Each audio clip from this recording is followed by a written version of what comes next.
আসসালামু আলাইকুম গাইস, আপনারা সবাই কেমন আছেন? সবাই ভালো আছেন? আলহামদুলিল্লাহ আমিও ভালো আছি। তো আজকে আমি আপনাদের সাথে যে রেসিপিটা শেয়ার করতে চলে আসলাম, এটা হলো বালা চাও। বালা চাও তো আমরা অনেক টাকা দিয়ে কিনে খাই, দেখা যায় ছোট্ট ছোট্ট একটু ডিব্বা 200 টাকা 250 টাকা। সো ভাবলাম আজকে একটু বালা চাও বানাই। বালা চাও আমরা চাইলে ঘরে ইজিভাবে বানাই খেতে পারি। যেখানে 200-250 টাকাতে ছোট্ট একটা ডিব্বা পাবেন আপনি, সেখানে আপনি 150 টাকা চিংড়ি মাছ কিনে অনেকগুলা বালা চাও বানিয়ে নিতে পারবেন। তো সেটা কীভাবে বানাই আমি দেখাচ্ছি।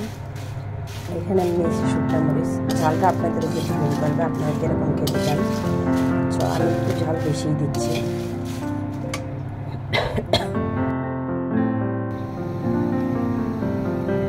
তো বালা চাও ভর্তাটা বানানোর জন্য প্রথমে তো মরিচ ভেজে নিলাম, বাট এখন আমি ভেজে নিব পেঁয়াজটাকে আমি লাল করে ভেজে নেব।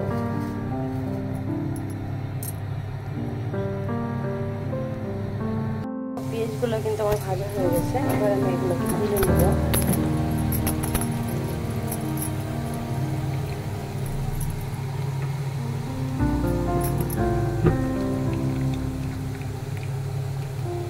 ভালো করে ছেঁকে তুলে নেব।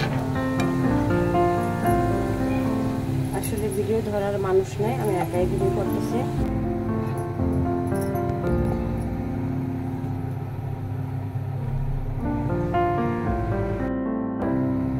তো একই তেলে আমি এবার একটা রসুন, দেশি রসুন যেটা আমি থেতলে রেখেছিলাম, এটা কখনো সিটটা ছড়াবেন না, সিটটা সহ থেতলে রাখবেন না, এভাবে ভেজে নেব।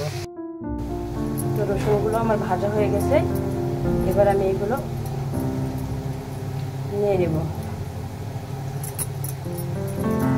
এরকমভাবে ভাজবেন, এটা নামাইলে আরও লাল হবে।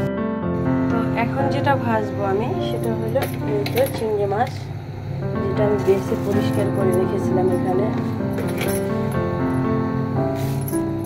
এটা ভেজে নেওয়ার পালা এখন। আসলে আমি চিংড়ি মাছটা তো ভালো কিনতে পারিনি,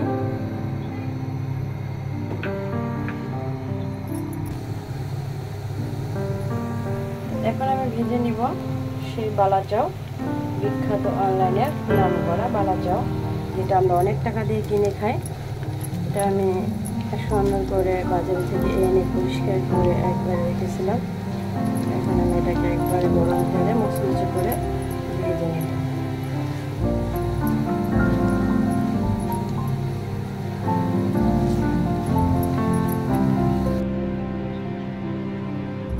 তো গাইস, ভেজে নিলাম আমি রসুন, তারপরে পেঁয়াজের পেস্টটা, এমনকি চিংড়ি মাছগুলো সবগুলো একসাথে করে ভেজে নিয়েছি।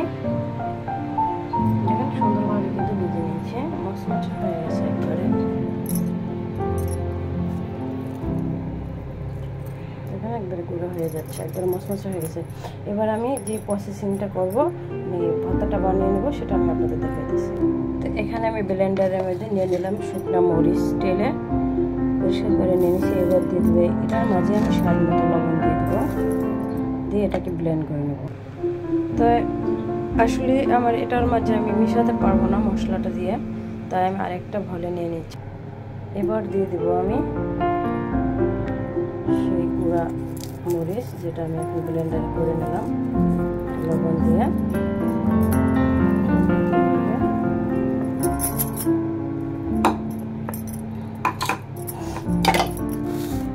এটা আপনারা চাইলে এভাবে গুঁড়া করে দিতে পারতেন, তো আমি একটু গুঁড়া করে দিলাম। তো হয়ে গেল চিংড়ি মাছের বালা চাও। এখন এটাকে আমি একটা ডিব্বায় ভরে রেখে দেবো, তাহলে আপনি যখন খুশি চাইলে বের করে এটাকে ভর্তা বানিয়ে খেতে পারবেন। আর আমার চিংড়ি মাছগুলো অনেক গুঁড়া, তো আরও মশমশা হয়ে একবারে গুঁড়া হয়ে গেছে, ওই জন্য দেখা যাইতেছে না। তো ভর্তাটা কেমন হয়েছে সবাই বলবেন, কমেন্টে জানাবেন। আর আমি ভর্তাটা বানিয়েও আপনাদের দেখাই দিতেছি। তো হয়ে গেল আমার চিংড়ি মাছের বালা চাও ভর্তাটা। চাইলে এইভাবে আপনারা বাসায় বালা চাও ভর্তাটা বানিয়ে খেতে পারবেন। ভালো থাকবেন সবাই।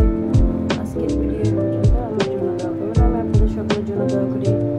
ঈদ তো চলে আসছে, ঈদ আমাদের অনেক নিকটে। যদি আল্লাহ ভাগ্যে রাখে তাহলে আমরা সবাই ঈদের দিনে আনন্দ করবো বা ঈদ করতে পারবো। এক মুহূর্তের ভরসা নেই, কে কখন আসছে বা কে কখন চলে যায়, আল্লাহ কাজ কেটে দেয়, কেউ করতে পারবো না। দেখা যায় ঈদের দিনে ঈদের সীমায় খাওয়ারও সৌভাগ্য না হতে পারে। তাই সবাইকে জানাই আগাম ঈদের শুভেচ্ছা। ভালো থাকবেন সবাই, আল্লাহ হাফেজ। বালার চাও কিন্তু বানানো আসলে একবারে ইজি। চাইলে আপনি ঘরে বসে যে কোনো টাইমে চিংড়ি মাছের শুটকি থাকলে আপনি বালা চাও বানিয়ে ফেলতে পারেন। বালা চাও বানানো খুবই সোজা। তো আমি আপনাদের বালা চাও ভর্তাটা বানায় দেখাতেছি। এখানে আমি ধনিয়া পাতা কুচি আর শুকনো মরিচ নিয়েছি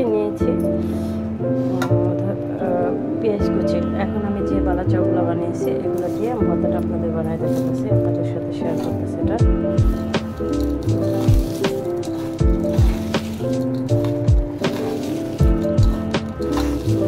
আসলে এটা যারা বালা চাউ ভর্তা খায় তারা একমাত্র বলতে পারবে এটা খেতে আসলে কতটা মজা লাগে।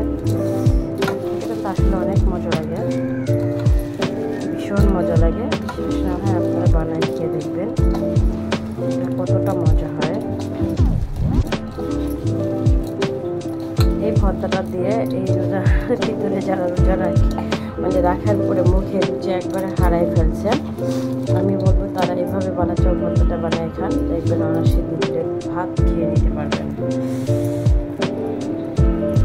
বিশ্বাস না হয় বানায় খেয়ে রিভিউ দিবেন।